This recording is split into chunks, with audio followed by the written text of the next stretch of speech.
Takže ahoj lidi, já jsem Yoda a toto videjko je taková informačka spíš o aktivitě. Já jsem tu společně s Lorinis.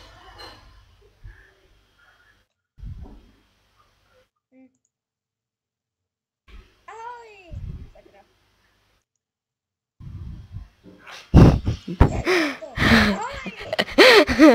Tak a toto je, ona je ze studia Fight Movies a jsme tu společně také informačky.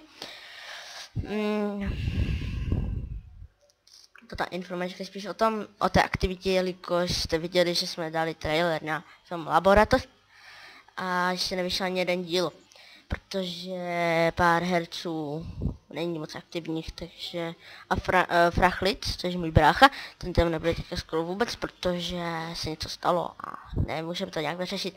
Teďka předám slovo Lorinis. OK, takže já začnu jako mým normálním let's playem. Takže ahoj lidi, vítám tady zase Lorinis od dalšího videa. A jak jste mohli vidět, jsem tady s Youdou, který vlastně jsme tady, nebo jsem v novém studiu a to je studio Firestick. Takže jsem moc ráda, že můžu být v tomto studiu a hrozně se těším, jak budeme zase něco natáčet a mám úplně úžasný skin, já vím, má úplně modrý vlasy, to je úplně cute, prostě to je úplně nejlepší, prostě jakože úplně nejlepší, jo.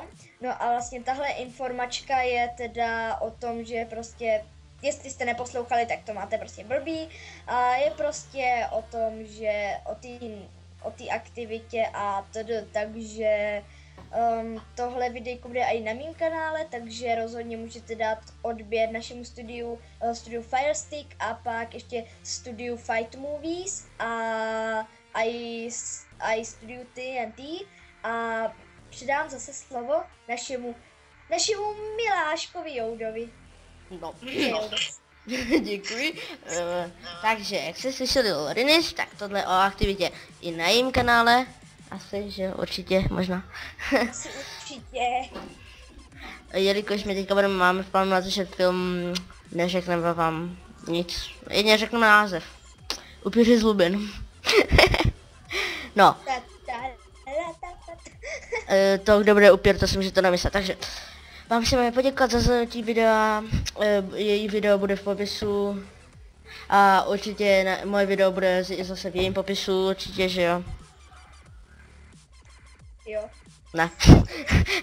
Kecám, ne, dělám si prdel. Takže, my vám chceme poděkovat, že jste se na to videjko podívali, vy se s vámi Ličivá měli u další videjka, čau čau.